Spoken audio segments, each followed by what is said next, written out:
इंसान को भूख लगी हो तो उसको खाना दिया जाता है, उसको तकरीर नहीं सुनाई जाती।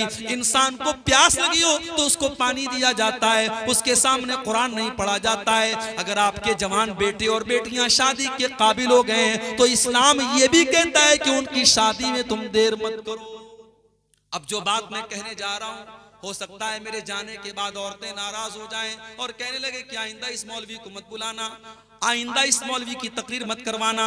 ये भी सुन लो, समाज में जिनाकारी को रोकने के लिए इस्लाम ये भी कहता है, अगर वो लड़की कभी अपनी माँ से कह दे मेरी शादी करा दो, माँ कहती है तू बड़ी बेशर्म हो गई है, तू शादी की बात कर रही है, तू बड़ी बेगैरत हो गई है, तू शादी की बात कर रही है। ओ मेरी प्यारी माओ बहनों, आप समझदारी से काम लो, आप समझदारी से काम लो। लड़की अगर शादी के काबिल हो चुकी है, आप उसकी शादी करा दीजिए। अगर अच्छा रिश्ता मिल रहा है, लड़का खाने कमाने वाला है, दीनदार है, बहुत अच्छा मकान नहीं है, बहुत ज्यादा उसकी आमदनी नहीं है, लेकिन अगर लड़का दीनदार है, नेक है, अच्छा है, तो निकाह कर दो, शादी कर दो। जब इंसान शादी करता है, जब जिम्मेदारी उसके कंधों पर आती है, तो अल्लाह ताला ऑटोमेटिक उसकी रोजी रोटी में बरकत देता है। मेरी माएं और बहनें जो यहां आई हैं, बुरा न माने, आज जब आप अपने बच्चे के लिए दुल्हन देखने जाती है और आप अपने घर के लिए जब बहू देखने जाती है, तो ईमानदारी से बताइएगा कि आप सामने वाले के अंदर क्या चीज देखते हैं। अल्लाह ताला ने किसी को बहुत गोरा बनाया है, किसी को सांवला बनाया है, किसी को कुछ काला बनाया है, कोई हाइट में लंबा है, किसी की हाइट कुछ कम है, किसी की खूबसूरती में कुछ कमी है। जाहिर है कोई इंसान खुद से तो पैदा नहीं हुआ है, उसके इख्तियार में तो नहीं है। कितनी औरतें आज जब वो रिश्ता देखने जाती हैं, लड़की नेक होती है, लड़की दीनदार होती है, लड़की पढ़ी लिखी होती है, लेकिन वो ये कह के रिश्ता ठुकरा देती हैं, लड़की तो बहुत अच्छी थी, बहुत अच्छी थी, लेकिन उसकी हाइट थोड़ी कम थी। सिर्फ हाइट की बुनियाद पर कितने रिश्ते रिजेक्ट हो जाते हैं। लड़की बहुत अच्छी थी, रिश्ता बहुत अच्छा था, लेकिन लड़की के बाप का मकान अच्छा नहीं लग रहा था, घर अच्छा नहीं लग रहा था। लड़की बहुत अच्छी है, लेकिन उसके माथे पर, उसके गाल पर एक बड़ा सा तिल है जो अच्छा नहीं लग रहा है। वो मेरी प्यारी माँ बहनों, इंसान अपने इख्तियार से तो नहीं पैदा हुआ है। अगर उसके अंदर थोड़ी बहुत कोई कमी है और उसका अखलाक अच्छा है, उसके अंदर दीनदारी है, वो पढ़ी लिखी है, तो उस रिश्ते को रिजेक्ट करने की क्या वजह है। आज कितनी औरतें जो अपनी बहू के अंदर सिर्फ सुंदरता देखती हैं, सिर्फ खूबसूरती देखती हैं, या ये देखती है कि कितने पैसे वाले घर की लड़की मेरे घर आएगी और लंबा चौड़ा जहेज लेकर के आएगी। जब आपने रिश्ते की बुनियाद भी रुपये पैसे पर रखी है और सुंदरता पर रखी है और रंग और खूबसूरती पर रखी है, तो फिर अगर वो लड़की आपके घर की बहू बनकर के आती है और चंद ही दिनों के बाद सास और बहू का झगड़ा शुरू हो जाता है और आपके घर का माहौल खराब होने लगता है, तो माफ कीजिए, फिर आपको शिकायत करने का कोई हक नहीं है, क्योंकि आपने बुनियाद ही गलत डाली है। आप बबूल का पेड़ बोने के बाद ये उम्मीद नहीं कर सकते कि उस पेड़ में से आम निकलेगा। आप आम का पेड़ बोएंगे तो आम के पेड़ से आम निकलेगा, आम के पेड़ से बबूल नहीं निकलेगा और बबूल के पेड़ से आम नहीं निकलेगा। इसलिए जब आप रिश्ता करने जाएं, जब आप अपने घर के लिए बहू देखने जाएं, तो अल्लाह के नबी की क्या तालीम है, जरा आपको हदीस उठा के देखिए जो बुखारी और मुस्लिम के अंदर मौजूद है। अल्लाह के प्यारे नबी फरमाते हैं, तुनकाहुल मरातु लिअरबईन ले मालिहा वले हसबिहा वले जमालिहा वले दीनिहा।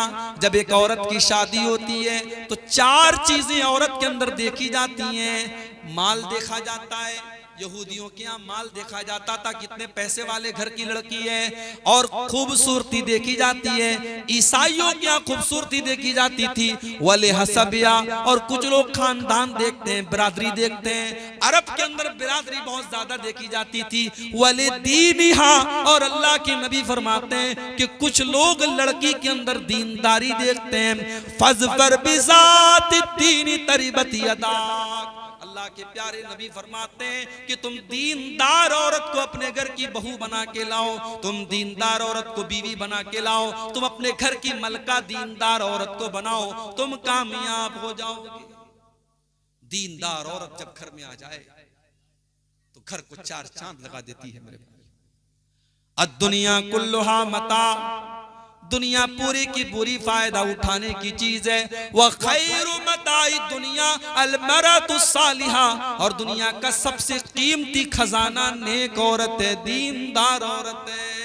अल्लाह के नबी से हजरत उमर फारूक ने पूछा, अय अल्लाह के नबी ये बताइए कि हम कौन सी चीज को खजाना बनाएं, कौन सी चीज को अपने घर में हम इकट्ठा करें, कौन सी चीज को स्टोर करें। अल्लाह के प्यारे नबी ने फरमाया कि तुम 3 चीजों को खजाना बना लो, 3 चीजों को स्टोर कर लो। लियत्तखिज़ अहदुकुम क़ल्बन शाकिरा व लिसानन ज़ाकिरा व ज़ौजतन मुमिनतन तुईनुहु अला अम्रिल आखिरा। सबसे पहली चीज, तुम अपनी जुबान को अल्लाह का जिक्र करने वाला बनाओ। अपने अंदर ऐसी जुबान पैदा करो जो हर हाल में अल्लाह का जिक्र करने वाली। मेरी प्यारी माँ बहनों, मेरे प्यारे भाइयों, आज इस पर भी गौर करो कि आज हम कितनी बार अल्लाह का जिक्र करते हैं।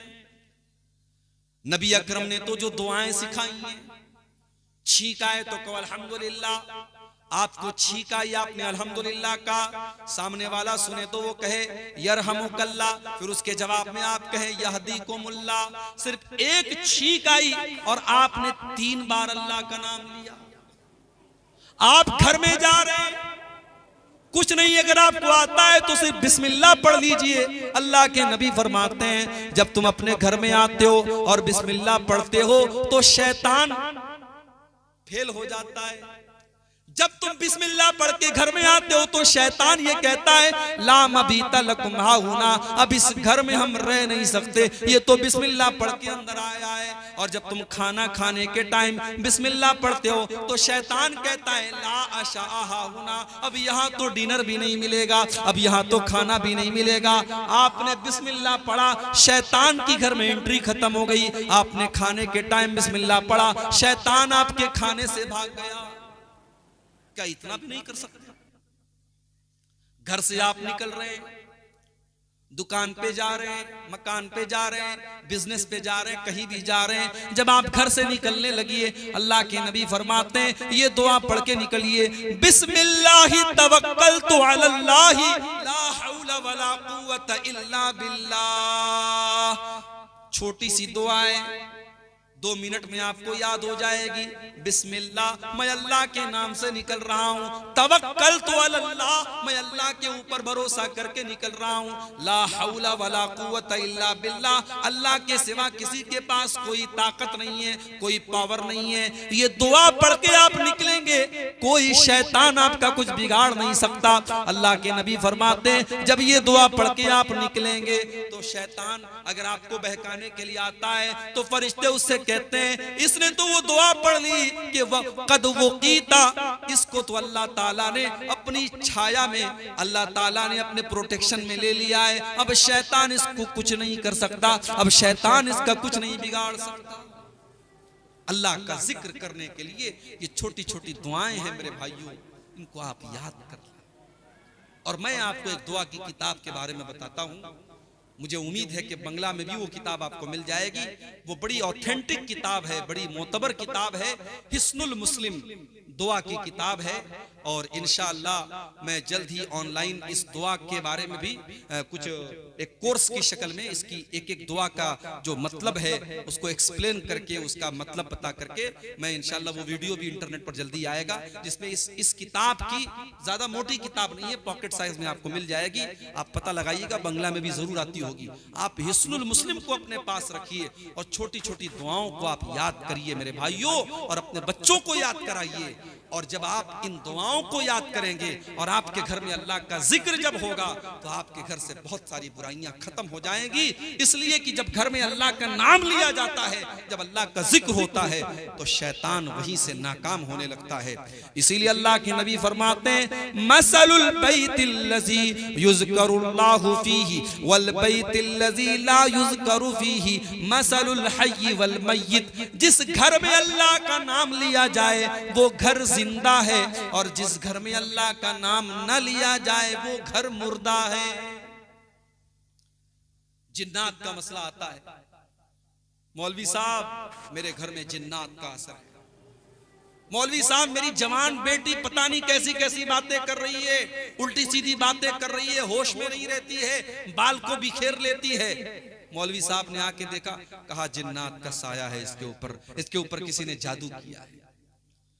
मेरे भाइयों, आपको मौलवी साहब के पास जाने की जरूरत नहीं है। अगर आप अपने घर को जिन्नात से बचाना चाहते हैं, शैतान से बचाना चाहते हैं, आप बस एक काम करना शुरू कर दीजिए। अपने घर में सूरह बकरा की तिलावत आप डेली किया करें। अगर आप पूरी नहीं कर सकते, थोड़ी थोड़ी करके करा करें। अल्लाह के प्यारे नबी फरमाते हैं, इन्ना शैताना यनफिरु मिनल बैतिल लज़ी तुक़रअ फ़ीही सूरतुल बकरा। जिस घर में सूरह बकरा पढ़ी जाती है, उस घर से शैतान भाग जाता है। सूरह बकरा की तिलावत आप करें, कोई शैतान आपके घर में नहीं आ सकता, कोई जिन आपकी बेटी को परेशान नहीं कर सकता।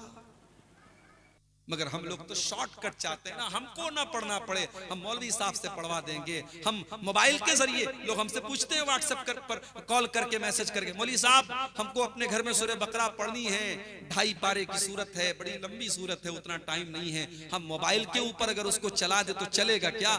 मैंने कहा देखिए, आप मोबाइल पर जब सूरह बकरा चलाएंगे तो आप नहीं पढ़ रहे हैं, मोबाइल पढ़ रहा है। और मोबाइल के पढ़ने पर शैतान भागने की बात नहीं कही गई है, आपको पढ़ना चाहिए। सवाब भी इसी में है और शरीयत के हुक्म तक का तकाजा भी यही है कि आप डायरेक्ट पढ़ें, आप मोबाइल के जरिए कुरान की तिलावत न करवाएं, आप खुद तिलावत करें, ताकि आपके घर से शैतान का असर खत्म हो जाए।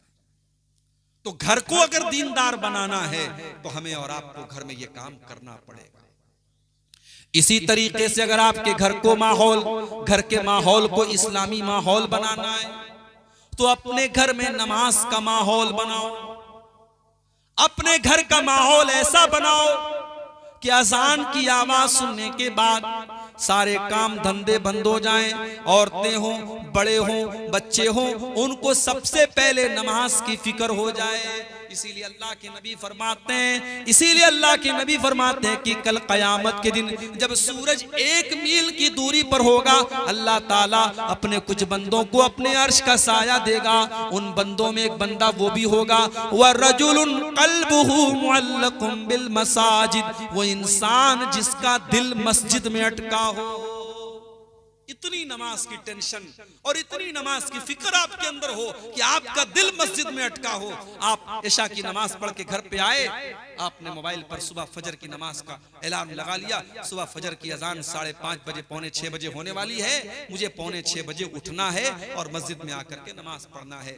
आप जोहर की नमाज आपने अपने मोहल्ले की मस्जिद में पढ़ी, आपको कलिया चक जाना है, आपको मालदा जाना है, आपको फरक्का जाना है। अब आप देख रहे हैं कि अगर मैं 4 बजे फरक्का रहूंगा तो मैं असर की नमाज कहां पढ़ूंगा? आप जोहर पढ़ने के बाद असर की प्लानिंग कर रहे हैं, असर पढ़ने के बाद मगरिब की प्लानिंग कर रहे हैं। नमाज आपकी जिंदगी के शेड्यूल में शामिल हो जाए मेरे प्यारे साथियों। और यही नहीं, जब आप अपने घर पर रहे तो अल्लाह के नबी ने यह भी हुक्म दिया है कि आप सुन्नत और नफिल नमाजों को घर में पढ़ा करें। आप अपने घर के अंदर सुन्नत और नफिल नमाजें घर के अंदर पढ़ा करें। फजर की नमाज है, आप 2 रकात सुन्नत आप घर में पढ़ के तब मस्जिद में जाएं। जोहर की नमाज है, आप 2-2 रकात की, जो 4 रकात सुन्नत जोहर के पहले पढ़ी जाती है, 2-2 रकात करके आप घर में पहले 4 रकात पढ़िए, उसके बाद आप मस्जिद में जाइए। इससे क्या फायदा होगा? अल्लाह के नबी फरमाते हैं, खैरु सलातिल मरई सलातुहु फिल बैति इल्लल मक्तूबा। फर्ज नमाज के अलावा हर नमाज, चाहे वो सुन्नत नमाज हो, चाहे वो नफिल नमाज हो, चाहे वो तहज्जुद की नमाज हो, इंसान को घर में पढ़ना चाहिए। क्यों पढ़ना चाहिए उसकी वजह भी समझ लीजिए। जब आप घर में नमाज पढ़ेंगे, आपका छोटा बच्चा आपको देख करके नमाज की मोहब्बत उसके दिल में पैदा होगी। आप मेरी प्यारी माँ बहनों जब घर में नमाज पढ़ेंगी, आपकी छोटी बच्ची, आपकी बेटी भी आपको देख करके नमाज सीखेगी। और आप जब घर में नमाज पढ़ेंगे जहाँ कोई देखने वाला नहीं है, तो आपकी नमाज के अंदर रियाकारी और दिखावे का भी कोई मतलब नहीं होगा। आपकी नमाज के अंदर इखलास पैदा होगा, आपकी नमाज सिर्फ और सिर्फ अल्लाह के लिए होगी। इसीलिए घर के अंदर आप नमाज पढ़ें, फर्ज नमाज मस्जिद में पढ़ें, बाकी नमाज आप घर में पढ़ें। और यही नहीं, आप अपने बच्चों को भी नमाज के लिए लेकर के जाएं। अल्लाह के नबी फरमाते हैं मुरू औलादकुम बिस्सलाति वहुम अब्नाउ सबई सिनीन, तुम्हारे बच्चे जब 7 साल के हो जाएं तो तुम उनको नमाज पढ़ने का हुक्म दो।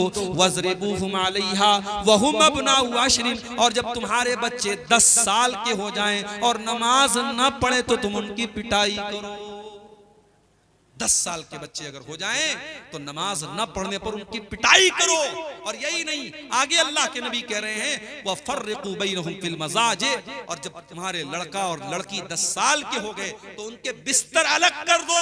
एक कंबल में, एक चादर में 2 लड़कों को मत सुलाओ, 2 लड़कियों को मत सुलाओ, उनके बिस्तर अलग कर दो। जानते हैं ये हुक्म क्यों दिया गया? ये हुक्म इसलिए दिया गया कि 10 साल का जब लड़का आपका हो गया और 10 साल की आपकी बेटी जब हो गई तो अब वो बुलूगत के करीब हो रहे हैं, अब वो यंग हो रहे हैं, अब वो टीन एज को पहुंच रहे हैं, अब जवानी की तरफ वो बढ़ रहे हैं, अब उनके जिस्म के अंदर तब्दीलियां आना शुरू हो गई हैं। अब शरीयत ये कहती है कि अब यहां से उनको पता लगना चाहिए कि अगर हम एक लड़की हैं तो हमें पर्दे में रहने का हुक्म है, अगर हम एक मर्द हैं तो फिर हमें अपनी नजरों और अपनी शर्मगाह की हिफाजत का हुक्म है। शरीयत ने समाज को गंदगी से बचाने के लिए बच्चा और बच्ची जब 10 साल के हो जाएं वहीं से ये हुक्म दिया कि उनके बिस्तरों को अलग कर दिया जाए। मेरे भाइयों, ये हमारी शरीयत है। अल्लाह ताला ने कुरान में अगर हमसे और आपसे ये कहा है कि ज़िना के करीब मत जाओ, तो ज़िना के करीब ले जाने वाली जितनी चीजें हैं इस्लाम ने उन सबको रोका है। क्यों कहा अल्लाह ने कुरान में वला युबदीन ज़ीनतहुन्ना, ऐ मुसलमान औरतों तुम अपनी सुंदरता को, अपनी खूबसूरती को, अपनी जीनत को किसी के सामने जाहिर मत करो। क्यों कहा अल्लाह ने वलियज़रिबना बिखुमुरिहिन्ना ला जुयूबिहिन्ना, जब तुम अपने घर में अपने बाप के सामने, अपने भाई के सामने, अपने महरम रिश्तेदार के सामने, अपने ससुर के सामने भी अगर तुम रहो तो अपने दुपट्टे को अपने सीने पर रखो, अपने दुपट्टे को अपने गरेबान पर रखो। क्यों कहा अल्लाह ने? क्यों कहा अल्लाह ने कुरान में फला तखज़ान बिल कौल, ऐ मुसलमान औरत जब तुझे किसी गैर मर्द से फोन पर बात करना पड़ जाए, मोबाइल पर बात करना पड़ जाए, या तेरे घर पे कोई गैर मर्द आ जाए और तुझे उससे बात करना पड़ जाए, तो तेरी आवाज में लचक नहीं होनी चाहिए, तेरी आवाज में मिठास नहीं होनी चाहिए, तेरी आवाज कड़क होनी चाहिए, ताकि सामने वाले को ये लग जाए कि मेरी दाल यहाँ गलने वाली नहीं है, ये तो बड़े कड़क अंदाज में बात कर रही है, मैं इसके ऊपर डोरे नहीं डाल सकता, मैं इससे कोई उम्मीद नहीं कायम कर सकता। ये तमाम रास्ते इस्लाम ने क्यों बताए मेरे भाइयों? ताकि ज़िनाकारी और बदकारी के लिए कोई जगह न बचे। और इतने सब के बाद इस्लाम ये भी कहता है जब लड़का और लड़की शादी के लायक हो जाए तो तुम निकाह में देर न करो। लड़का 15 साल का हो गया, 18 साल का हो गया, शादी के काबिल हो गया, लड़की 15 साल से ऊपर 16 साल की, 18 साल की हो गई, शादी के काबिल हो गई। अब आप लड़के की शादी 30 साल की उम्र में कर रहे हैं, आप लड़की की शादी 25 साल की उम्र में कर रहे हैं। आप क्या सोचते हैं आपका वो लड़का जो 20 साल की उम्र में और 18 साल की उम्र में शादी के काबिल हुआ है, वो 10 साल तक क्या नमाज पढ़ करके अपने आप को गुनाह से बचाएगा? क्या वो तकरीरों को सुनकर के अपने आप को गुनाह से बचाएगा? नहीं नहीं मेरे प्यारे भाइयों, इंसान को भूख लगी हो तो उसको खाना दिया जाता है, उसको तकरीर नहीं सुनाई जाती। इंसान को प्यास लगी हो तो उसको पानी दिया जाता है, उसके सामने कुरान नहीं पढ़ा जाता है। अगर आपके जवान बेटे और बेटियां शादी के काबिल हो गए हैं तो इस्लाम ये भी कहता है कि उनकी शादी में तुम देर मत करो। यही नहीं, अब जो बात मैं कहने जा रहा हूं हो सकता है मेरे जाने के बाद औरतें नाराज हो जाएं और कहने लगे कि आइंदा इस मौलवी को मत बुलाना, आइंदा इस मौलवी की तकरीर मत करवाना।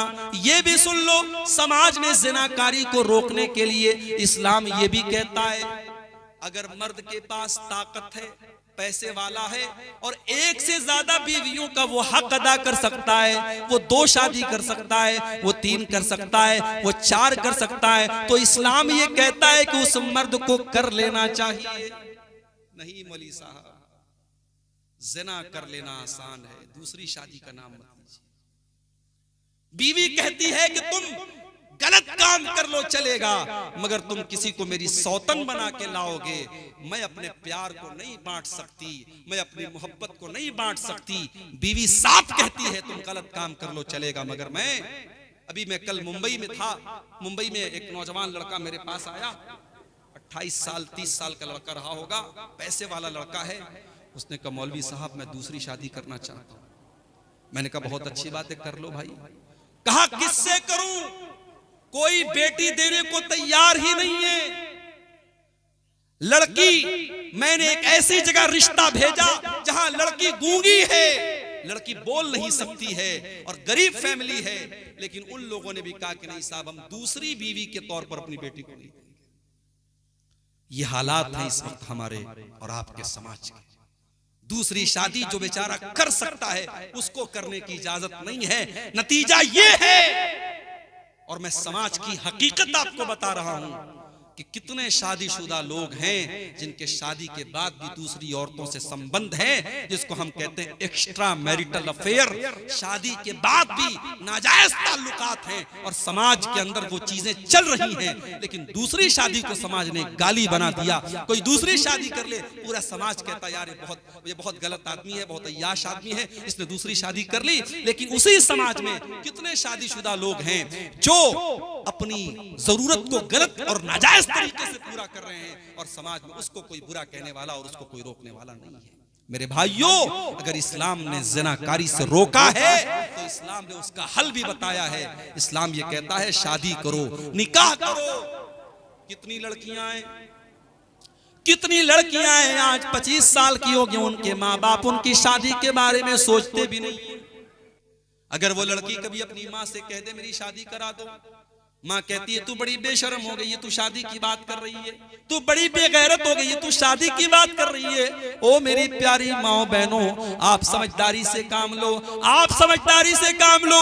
लड़की अगर शादी के काबिल हो चुकी है, आप उसकी शादी करा दीजिए और रिश्तेदारी और शादी में आप आसानी पैदा कीजिए, अपने स्टैंडर्ड को थोड़ा कम कर दीजिए। अगर अच्छा रिश्ता मिल रहा है, लड़का खाने कमाने वाला है, दीनदार है, बहुत अच्छा मकान नहीं है, बहुत ज्यादा उसकी आमदनी नहीं है, लेकिन अगर लड़का दीनदार है, नेक है, अच्छा है, तो निकाह कर दो, शादी कर दो। जब इंसान शादी करता है, जब जिम्मेदारी उसके कंधों पर आती है, तो अल्लाह ताला ऑटोमेटिक उसकी रोजी रोटी में बरकत देता है। अल्लाह ताला ऑटोमेटिक बरकत देता है। मैंने तो देखा है और महसूस किया है, इंसान जब तक शादी नहीं होती है, अगर वो 1000 रुपया कमा रहा है, शादी के बाद ऑटोमेटिक वो 2000 कमाने लगता है। क्यों? क्योंकि जब बीवी आती है, बीवी अपने हिस्से का मुकद्दर लेके आती है, अपने हिस्से की रोजी लेके आती है। फिर 1 साल बाद, 2 साल बाद जब औलाद होती है, जब बेटा और बेटी होते हैं, इंसान की आमदनी में और उसकी कमाई में और अल्लाह बरकत देता है, क्योंकि जो बच्चा पैदा हुआ है वो अपनी रोजी रोटी लेकर के आया है। मेरे भाई, हम और आप ये समझते हैं हम पैसा कमा रहे, तुम नहीं कमा रहे हो। तुम्हारे हिस्से का जो मुकद्दर है, उस मुकद्दर में जो रोजी अल्लाह ताला ने तुमको लिखी है, तुम्हारी बीवी के जरिए, तुम्हारे बच्चों के जरिए, वो तुमको मिलती है और अल्लाह तुमको देता है। इसलिए शादी में मेरे भाइयों आप आसानी पैदा करें। इसीलिए अल्लाह के नबी फरमाते हैं, इज़ा खतब इलैकुम मिम्मन तर्ज़ौना दीनहु व खुल्क़हु फज़व्विजूहु। जब तुम्हारे लड़का या लड़की के लिए कोई अच्छा रिश्ता मिले, कोई दीनदार रिश्ता मिले, तो तुम निकाह करने में देर न करो। अल्लाह के नबी के एक सहाबी थे, शक्ल सूरत के अच्छे नहीं थे, चेहरे पर दाने भी थे, दाग भी था, लेकिन बड़े नेक आदमी थे। उनका नाम था जुलैबीब रज़ी अल्लाह ताला। अल्लाह के नबी से बहुत मोहब्बत करते थे।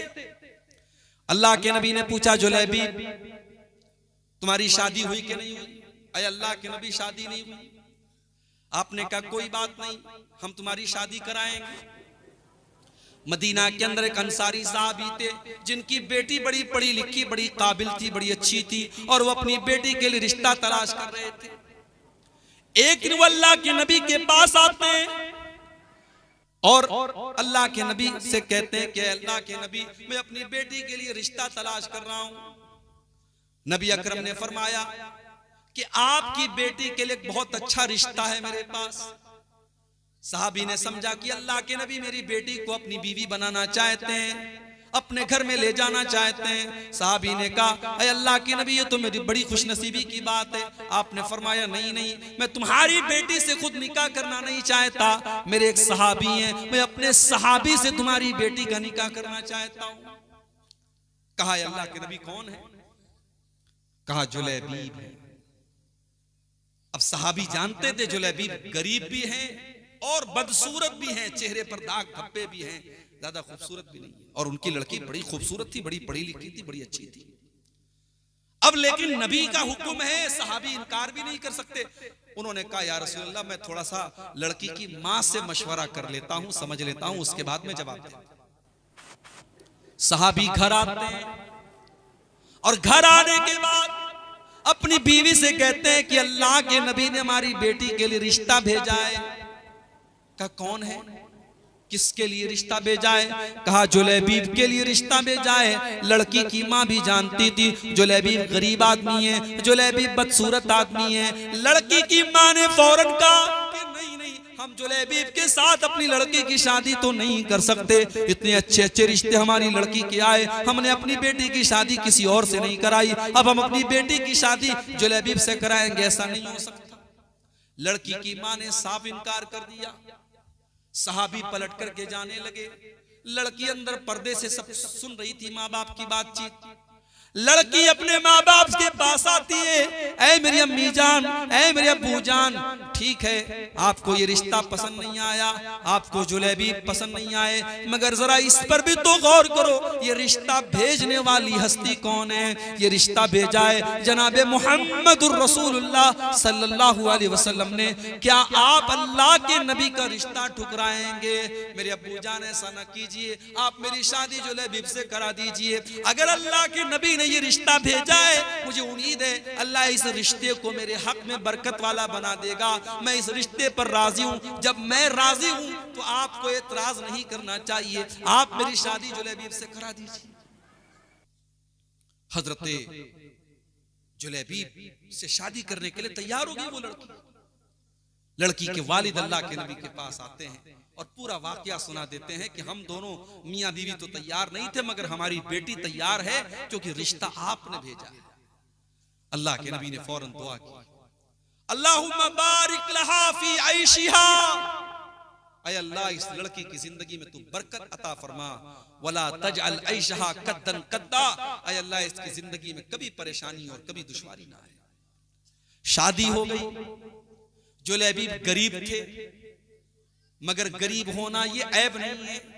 इंसान अगर गरीब है लेकिन दीनदार है तो आपकी बेटी की कदर करेगा और आपकी बेटी को सुखी रखेगा। और इंसान अगर अमीर है और दौलत वाला है लेकिन दीनदार नहीं है तो आपकी बेटी को बहुत तकलीफ पहुंचाएगा। जुलैबीब की शादी हो गई और जुलैबीब अपनी बीवी से बहुत मोहब्बत करते थे, बड़ी मोहब्बत के साथ दोनों मियां बीवी रहते थे।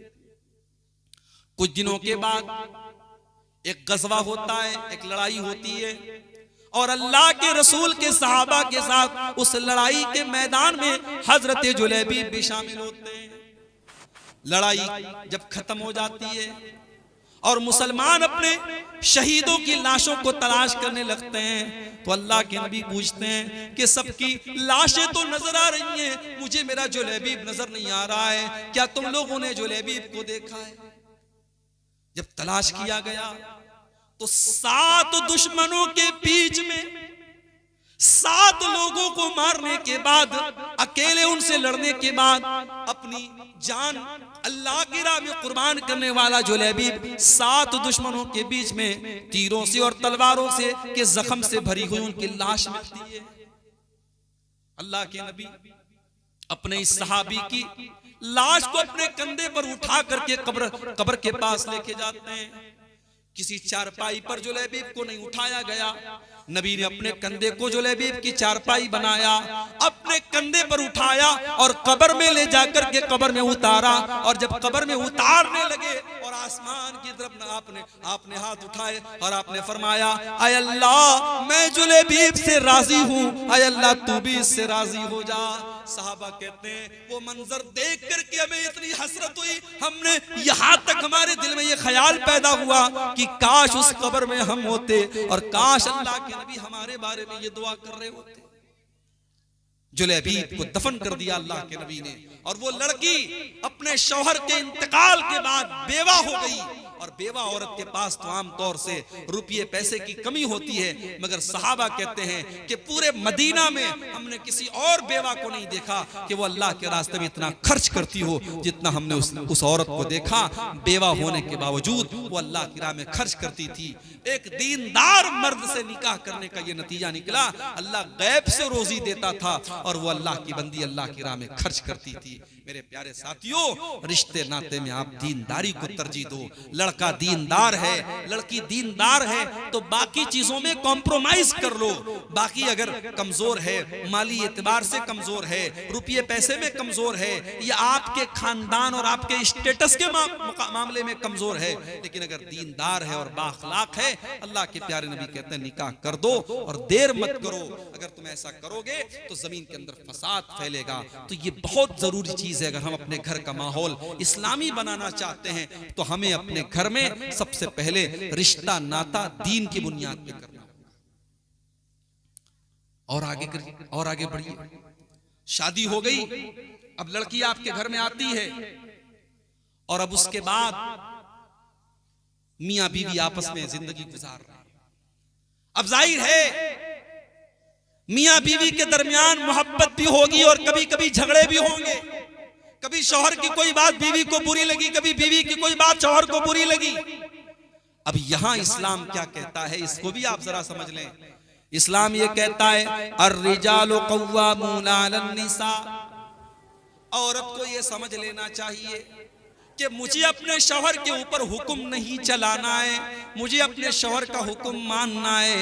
अल्लाह ताला ने मेरे शौहर को मेरा निगरां बनाया है। अगर घर को एक स्कूल मान लिया जाए तो स्कूल का प्रिंसिपल जैसे होता है वैसे घर का प्रिंसिपल मर्द है और मर्द को अल्लाह ने घर का जिम्मेदार बनाया है। अगर घर को एक गाड़ी बना लिया जाए तो बीवी उस गाड़ी पर बैठी है और ड्राइवर उस गाड़ी का शौहर है। अल्लाह ने फरमाया कि हमने जिंदगी में औरत के ऊपर मर्द को निगरां बनाया है, जिम्मेदार बनाया है। क्यों बनाया? क्योंकि बहुत सारी चीजें ऐसी हैं जो मर्द कर सकता है, औरत नहीं कर सकती। अल्लाह ने मर्द को ताकतवर बनाया है। रात के 12 बजे मर्द जो है वो घर से निकल करके कहीं भी जा सकता है, लेकिन औरत नहीं जाती। औरत नहीं जाती है, औरत कमजोर है। और ये औरत को मान लेना चाहिए कि अल्लाह ताला ने मर्द और औरत के को एक जैसा नहीं बनाया है। बहुत सारा ऐसा काम है जो औरत ही कर सकती है, मर्द नहीं कर सकता। और मैं कभी कभी एक बात कहता हूं कि मर्द के शरीर में ताकत है लेकिन औरत के आंसुओं में ताकत है, औरत के जज्बात में ताकत है। औरत अपने जज्बात के जरिए वो काम कर सकती है जो मर्द अपनी ताकत से नहीं कर सकता। अरे भाई, फिरौन का नाम सुना है कि नहीं सुना है? कैसा आदमी था? लग रहा है नींद आ रही है आप लोगों को। कैसा आदमी था? अच्छा था कि बुरा था? बहुत बड़ा जालिम था फिरौन। फिरौन को किसी ने बता दिया कि तुम्हारे दौरे हुकूमत में एक बच्चा पैदा होने वाला है जो आगे चल करके तुम्हारी हुकूमत को खत्म कर देगा। फिरौन ने ऑर्डर दे दिया कि जहां भी बच्चा पैदा हो रहा है चेक करो लड़का है कि लड़की है। अगर लड़का है तो किल हिम, उसको कत्ल कर दो, मार डालो उसको, मर्डर कर दो उसका। इतना बड़ा जालिम था फिरौन। जब मूसा अलैहिस्सलाम पैदा हुए, मूसा अलैहिस्सलाम की मां का दिल धक धक कर रहा है कि मुझे तो बेटा पैदा हुआ है, अगर फिरौन को पता चलेगा तो मेरे बेटे को मरवा डालेगा। अल्लाह ने कहा है मूसा की मां, तू परेशान मत हो, तू अपने बच्चे को दूध पिला और दूध पिलाने के बाद एक संदूक में रख करके तू पानी में डाल दे। गौर करो मेरी प्यारी माँ बहनों, एक माँ से ये कहा जा रहा है कि अपने बच्चे को तू पानी में डाल दे। मूसा की माँ जाहिर माँ थी, माँ का कलेजा कैसे मानेगा कि अपने बच्चे को मैं पानी में डाल दूं। मगर अल्लाह ने मूसा की माँ के कलेजे को मजबूत किया और उन्होंने अपने बच्चे को दूध पिलाया और दूध पिलाने के बाद एक संदूक में रख के पानी में डाल दिया। और जब पानी में डाला तो अपनी बेटी से कहा कि जा तू देख तेरा भाई कहाँ जा रहा है। अल्लाह के हुक्म पर तो मैंने अमल कर दिया, लेकिन तू देख कि ये मेरा बेटा कहाँ जा रहा है। कुरान कहता है अब मूसा पानी के अंदर जा रहे हैं और बहन किनारे किनारे से देख रही कि मेरा भाई कहाँ जा रहा है। अगर आपके घर में कोई बहन है तो बहन से मोहब्बत करो मेरे भाई, ये बड़ा प्यारा रिश्ता होता है। अल्लाह जिनकी बहनें, अल्लाह उनकी बहनों को सलामत रखे। भाई बहन का रिश्ता भी बड़ा प्यारा होता है। बहनों को भाइयों की और भाइयों को बहनों की बड़ी फिक्र होती है। मूसा की बहन किनारे किनारे से देख रही मेरा भाई कहां जा रहा है। अब ये संदूक तैरते तैरते पानी के अंदर चलते चलते फिरौन के महल के पास पहुंचा। फिरौन की बीवी जिनका नाम आसिया था। अच्छा, आसिया जब लिखेंगे ना तो उर्दू में लिखेंगे जब तो अलिफ से लिखेंगे, अलिफ मद आ और छोटी सीन से, और ऐन से आसिया लिखते हैं। ऐन अलिफ जबर आ और स्वाद से लिखेंगे तो उसके माने हो जाएगा नाफरमान औरत। तो आसिया ऐन से नहीं हो सकता। किसी लड़की का नाम अगर आप रखें तो आसिया रखें अलिफ से, आसिया। अंग्रेजी में तो सेम रहेगा, हिंदी में तो सेम रहेगा, बंगला में तो सेम रहेगा, मगर उर्दू में ऐन और स्वाद के साथ गलत हो जाएगा और अलिफ और सिन के साथ सही रहेगा। तो हजरत मूसा की जब संदूक पहुंचा वहां पे तो फिरौन की जो बीवी थी जिनका नाम आसिया था, उन्होंने देखा कि पानी के अंदर संदूक जा रहा है। तो उन्होंने अपनी एक नौकरानी को भेजा कि जाओ देखो क्या है संदूक। नौकरानी गई, संदूक को निकाला, संदूक को खोला, इतना खूबसूरत प्यारा बच्चा, बच्चे को लेके आई। हजरत आसिया ने जो फिरौन की बीवी थी, उन्होंने बच्चे को गोद में लिया और अपने शौहर के पास, फिरौन के पास आई। फिरौन तो ऐसे ही बच्चों से डरता था। जब से उसको किसी ने बता दिया था कि तेरे दौरे हुकूमत में कोई बच्चा पैदा होगा जो आगे चल करके तुझे कत्ल करेगा, तेरी हुकूमत के खत्म करने का सबब बनेगा, तभी से वो डरा हुआ था। उसने देखा कि मेरी बीवी बच्चा लेके चली आई, वो ऑर्डर देने वाला था कि इसको भी कत्ल कर दिया जाए। लेकिन फिरौन की बीवी ने कहा ला तक़्तुलूहु असा अन यनफ़अना औ नत्तख़िज़हु वलदा। कहने लगी है मेरे सरताज, ऐ मेरे शौहर, इस बच्चे को आप कत्ल न करवाइए, ये कितना प्यारा बच्चा है, ये बच्चा हमारा कुछ नहीं बिगाड़ेगा, ये हमें फायदा पहुंचाएगा। ये हो सकता है कि हम इसको अपना बेटा बना ले, हमें अल्लाह ने, हम बे औलाद हैं, हम इसको औलाद बना ले। फिरौन इतना बड़ा जालिम था, मगर बीवी ने जब ये बात उसके सामने रखी तो पत्थर दिल फिरौन भी मोम बन गया और उसने कहा ठीक है, बीवी की बात मान गया। ये औरत की ताकत है। औरत अगर चाहे तो फिरौन जैसे पत्थर दिल को भी मोम बना सकती है। ये अलग बात है कि फिरौन इतना बड़ा जालिम था मगर बीवी के आगे मोम बन गया। और आज बाद शौहर तो फिरौन से भी बड़े जालिम होते हैं जो बीवी से कायदे से बात तक नहीं करते। मेरे भाई, ये जो मियाँ बीवी का रिश्ता है ये कोई नौकर और आका का रिश्ता नहीं है। शौहर कभी ये ना समझे कि मैं मालिक हूं और मेरी बीवी मेरी नौकरानी है। शौहर थक के आया, बीवी से कहा चल मेरे पैर में मालिश कर। बीवी बेचारी दिन भर की थकी है, किचन में काम किया उसने, घर की सफाई की, कपड़े धोए, सारे काम किए। बीवी बेचारी वो ये कहने का कभी हक नहीं रखती कि मेरे पैर में आज बहुत दर्द हो रहा है, आज कोई मेरे पैर में भी तेल लगा दे। वो तो नौकरानी है, शौहर तो आका है। माफ कीजिए, अगर आपने ये रिश्ता घर में बनाया है ये मेरे नबी की तालीम के खिलाफ है, ये इस्लाम की तालीम के खिलाफ है। बीवी आपकी नौकरानी नहीं है और आप उसके मालिक नहीं हैं। बीवी महबूबा होती है और आप उसके चाहने वाले होते हैं। इन दोनों के दरमियान, शौहर और बीवी के दरमियान मोहब्बत का रिश्ता होना चाहिए, नौकरानी और मालिक का रिश्ता नहीं होना चाहिए। अगर आप कभी बीवी के काम आ जाएं, कभी आप संडे है, घर में छुट्टी है, अगर आपने घर की सफाई में कुछ बीवी का हाथ बटा दिया तो आप छोटे नहीं हो जाएंगे, आपकी नाक नहीं कट जाएगी। अल्लाह के प्यारे नबी, इस कायनात के सबसे अजीम इंसान अल्लाह के प्यारे नबी जनाब मोहम्मद रसूलुल्लाह सल्लल्लाहु अलैहि वसल्लम जब अपने घर में होते थे, अम्मा आयशा फरमाती हैं काना यहलुबु शातहु, अपनी बकरी का दूध खुद दूह लेते थे आप। व यफली सौबहु, अपने कपड़े में बटन वगैरह लगाना होता था आप खुद लगा लेते थे और अपने जरूरी काम आप खुद कर लेते थे और आप अपने घर वालों के कामों में सपोर्ट करते थे। मेरे प्यारे साथियों, इस रिश्ते की यही खासियत है, इसको मोहब्बत के साथ आप चलाइए। और अगर कभी ऊंच नीच हो जाए तो फौरन तलाक तलाक तलाक कह करके जो रिश्ता तोड़ दिया जाता है, ये बहुत बड़ी जहालत है और इस्लाम के खिलाफ है। अरे तलाक तो बहुत बात की बात है, इस्लाम तो ये कहता है कि अगर आपको बीवी की कोई बात बुरी लगती है तो अकेले में बैठ करके सोचो कि बीवी ने आज खाना खराब बनाया है, आज उसने कपड़े पर प्रेस रख करके कपड़े को जला डाला है, लेकिन कम से कम तुम्हारे बच्चों की अच्छी परवरिश तो कर रही है, कम से कम वो बेहयाई और बेपर्दगी तो नहीं कर रही है। अल्लाह के नबी फरमाते हैं ला यफरक मोमिनुन मोमिनतन इन करिया मिनहा खुलकन रज़िया मिन आखर, खबरदार कोई मर्द अपनी औरत से अलग ना हो, अपनी बीवी से अलग ना हो और तलाक ना दे और बीवी को अलग ना करे। अगर उसको बीवी की कोई बात बुरी लगती है तो जरूर कोई ना कोई बात अच्छी लगेगी। तो इस रिश्ते की नजाकत को समझिए। अपनी माँ बहनों से भी कहना चाहूंगा, अपने भाइयों से भी कहना चाहूंगा कि आप एक आइडियल शौहर बने, एक आइडियल बीवी बने। हम देखते हैं बाज लोगों को कि समाज के लिए वो बहुत अच्छे होते हैं, लोगों से बहुत मुस्कुरा के मिलते हैं, मगर जब घर में जाते हैं तो बीवी बच्चों के साथ बड़ा खराब उनका रवैया होता है, बड़ा रूखा उनका तरीका होता है। माफ कीजिए, कोई अच्छी चीज नहीं है।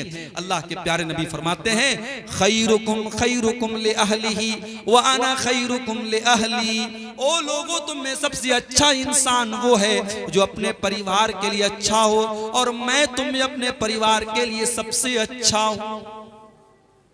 इसीलिए जब अल्लाह के नबी से पूछा गया कि अय अल्लाह के नबी, सबसे बेहतरीन औरत कौन सी है, मेरी प्यारी माँ बहनों, सबसे बेहतरीन औरत की 3 निशानी अल्लाह के नबी ने बयान फरमाई। अगर आप शादीशुदा हैं तो ये 3 चीजें अपने अंदर पैदा कर लें। अल्लती तसुर्रुहु इज़ा नज़र, सबसे बेहतरीन औरत वो है कि शौहर देखे तो खुश हो जाए।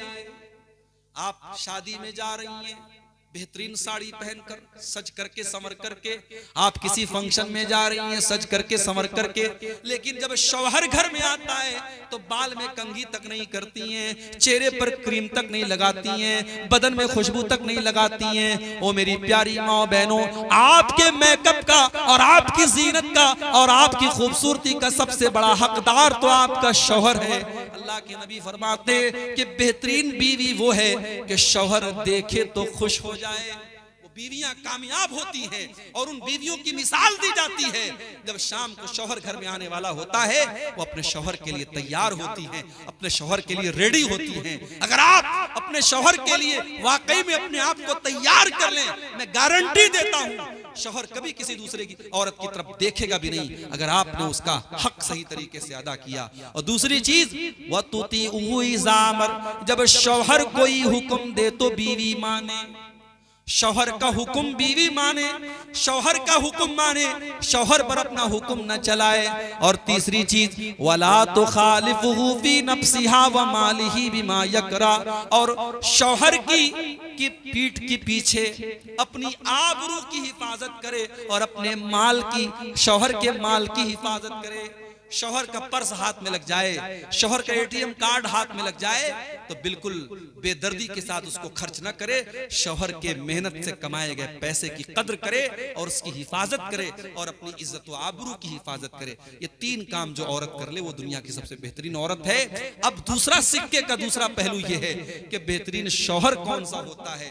अल्लाह के नबी से पूछा गया, अय अल्लाह के नबी, बीवी का हक हमारे ऊपर क्या है? आपने फरमाया अंतुत इमहा इज़ा तईम, तुम तो जाके कलियाचक में रसगुल्ला खा रहा है और तुम्हारी बीवी बेचारी घर में दाल चावल खा रही है, दाल भात खा रही है, ये मुनासिब बात नहीं है। जो तुम खाओ बीवी को खिलाओ, जो तुम पहनो, जिस स्टैंडर्ड और जिस मेयार का तुम कपड़ा पहनते हो अपनी बीवी को पहनाओ।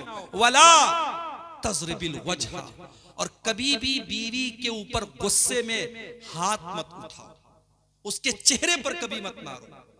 कभी गुस्सा आया, अपने आप को कंट्रोल रखो, वो कोई जानवर नहीं है, वो कोई नौकरानी नहीं है, उसके चेहरे पर कभी हाथ मत उठाओ। वला तुकब्बे, और गाली गलौज से बात मत करो। वला तहजुर इल्ला फिल बैत, और जितना भी गुस्सा आ जाए घर की बात घर के बाहर न जाए, उसको औरत को कभी घर से मत निकालो। ये औरत का हक है मेरे प्यारे साथियों। अगर इन चीजों को हम अपना लें तो इंशाअल्लाह इस रिश्ते में मोहब्बत पैदा होगी और घर का माहौल दीनदारी वाला बनेगा। अब आखिरी चीज बयान करके हम बात खत्म करेंगे। घर के माहौल को अगर आप इस्लामी माहौल बनाना चाहते हैं तो एक जरूरी चीज ये भी है कि आप अपने बाल बच्चों के लिए दुआ करें, अपने बीवी बच्चों के लिए आप दुआ करें। और कुरान में 2-3 दुआएं अल्लाह ने हमें सिखाई हैं। एक दुआ कुरान के 19वें पारे में अल्लाह फरमाता है, रब्बना हब लना मिन अज़वाजिना व ज़ुर्रिय्यातिना कुर्रता आयुन।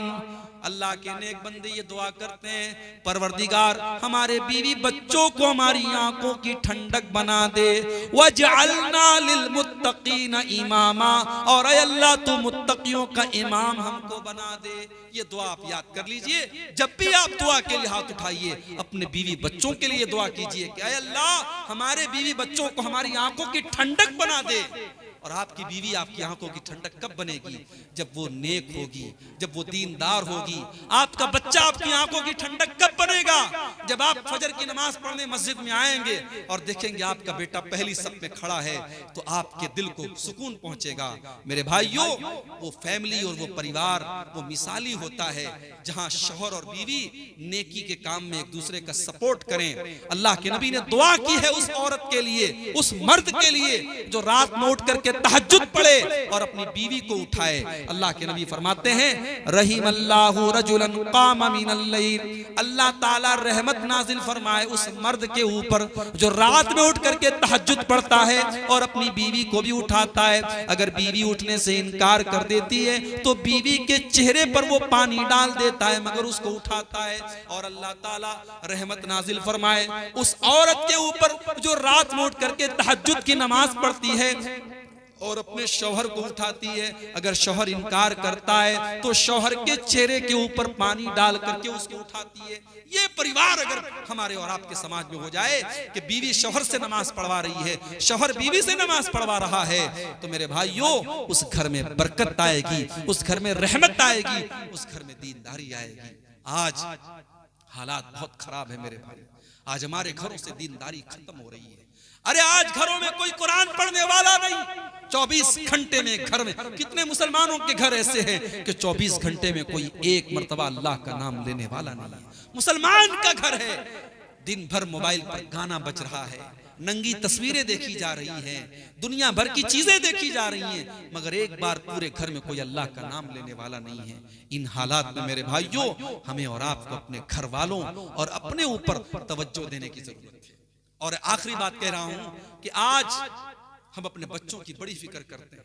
अपने बच्चों के लिए हम जमीन जायदाद खरीदते हैं, माएं अपनी बच्चियों के लिए जेवर बनाती हैं। क्यों? ताकि हमारे बाद हमारे बच्चों को परेशान न होना पड़े। मैं बड़े खुले लफ्जों में कह रहा हूं, अगर आप अपने बच्चों का फ्यूचर बनाना चाहते हैं, आप पहले अपने आप को नेक बनाइए, आप अपने आप को दीनदार बनाइए। जिस दिन आप दीनदार हो गए, जिस दिन आप नेक हो गए, आपके बीवी बच्चे आपके बाद भी इंशाअल्लाह बेसहारा नहीं होंगे। और इसकी दलील मैं कुरान से आपको दे रहा हूं। कुरान का 16वां पारा उठाओ, हजरत मूसा का वाकया अल्लाह बयान कर रहा है। मूसा अलैहिस्सलाम एक गांव में जाते हैं, हजरत मूसा एक गांव में जाते हैं, उनके साथ हजरत खजिर भी हैं। उन दोनों को भूख लगी है, गांव वालों से खाना मांगा, गांव वालों ने खाना देने से इनकार कर दिया। गांव वाले बड़े कंजूस थे, बड़े मक्खी चूस थे, उन्होंने खाना देने से इनकार कर दिया। दोनों लोग थके हारे एक दीवार की टेक लगाए बैठे हुए थे। अचानक हजरत खजिर ने देखा कि दीवार गिरने वाली है। उन्होंने खड़े होकर के दीवार को सही कर दिया। मूसा अलैहिस्सलाम को बड़ा गुस्सा आया कि आपने दीवार को क्यों ठीक कर दिया, आपने दीवार को क्यों सीधा कर दिया? जब इन लोगों ने हमें खाना तक नहीं खिलाया तो आपको तो पहले पैसा तय कर लेना चाहिए था, पहले उजरत तय कर लेना चाहिए था, उसके बाद आपको इनकी दीवार को दुरुस्त करना चाहिए था। तो हजरत खजिर ने कहा कि मैंने ये काम अपनी मर्जी से नहीं किया है, ये अल्लाह के हुक्म से किया है। मैंने ये दीवार इसलिए ठीक की है, वो अम्मल जिदारु फकाना लिगुलामैन यतीमैन फिल मदीना व काना तहतहु कंजुल लहुमा व काना अबूहुमा सालिहा फअरादा रब्बुका अन यबलुगा अशुद्धहुमा व यस्तखरिजा कंजहुमा रहमतम मिर रब्बिक। हजरत खजिर ने कहा, ऐ मूसा, ये जो तो दीवार जो गिरने वाली थी, ये दीवार दो यतीम बच्चों के मकान की दीवार थी। दो यतीम बच्चे थे जिनके बाप ने अपने बच्चों के लिए दीवार के नीचे खजाना छुपा के रखा था। अगर दीवार गिर जाती तो खजाना गांव वाले लूट लेते, लेकिन उन दोनों बच्चों का जो बाप था वो बहुत नेक था, वो बहुत नमाजी था, वो बहुत अल्लाह वाला था। उस नेक बाप की औलाद अपने बाप के खजाने से महरूम हो जाए, ये अल्लाह ने गवारा न किया। और अल्लाह ने मुझे हुक्म दिया कि मैं दीवार को ठीक कर दूं, ताकि कल जब वो बच्चे जवान हो जाएं तब वो अपने बाप का दबाया हुआ खजाना वो हासिल कर लें। पता ये चला कि अगर बाप नेक है और बाप अगर दीनदार है तो उसकी नेकी का बदला, उसकी नेकी का फायदा उसके मरने के बाद भी उसके बच्चों को मिलता रहेगा।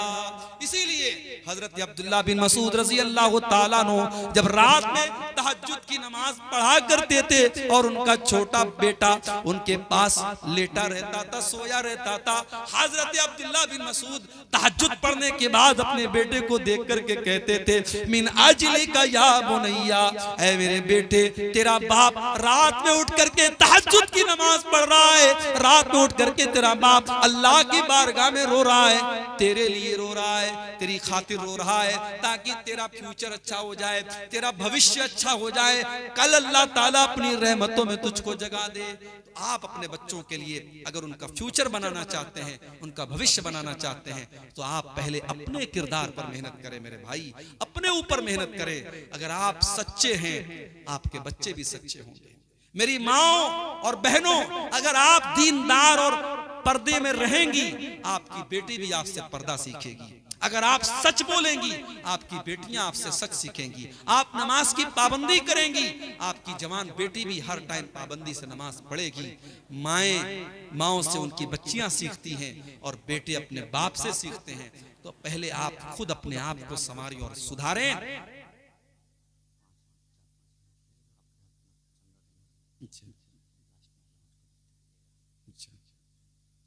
तो आप अपने आप को पहले सुधार ले और इस्लाह कर लें। अगर आप नमाजी हो गए मेरे प्यारे भाइयों, तो इंशाअल्लाह आपकी औलाद भी नमाजी होगी। इसीलिए अल्लाह ने कुरान में जब हमको और आपको ये हुक्म दिया कि अपने बच्चों को नमाज का हुक्म दो, इसीलिए उलमा कहते हैं कि चंदा वगैरह भी अपने घर की औरतों से करवाना चाहिए, अपने बच्चों से करवाना चाहिए, सदका और ज़कात अपने बच्चों से दिलवाना चाहिए, ताकि उनके अंदर भी नेकी करने का जज्बा पैदा हो। तो ये चंद बातें मैंने आपके सामने रखी हैं घर की इस्लाह के ताल्लुक से।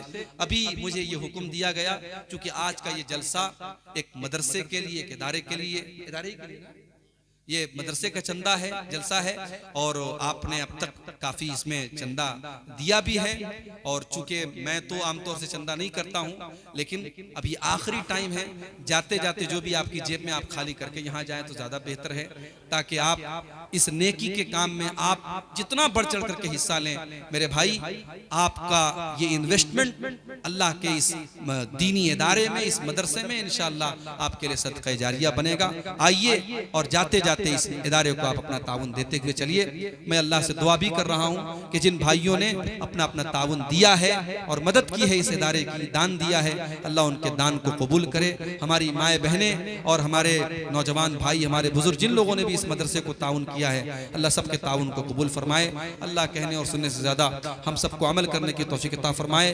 जो हम में बीमार है अल्लाह उनको शिफा अता फरमाए, जो रोजी रोटी से परेशान है अल्लाह उनके कारोबार में बरकत नसीब फरमाए। अल्लाह हर शर से हम सबको महफूज रखे। आमीन व आखिर दावाना अनिल हम्दुलिल्लाहि रब्बिल आलमीन। जज़ाकुमुल्लाह।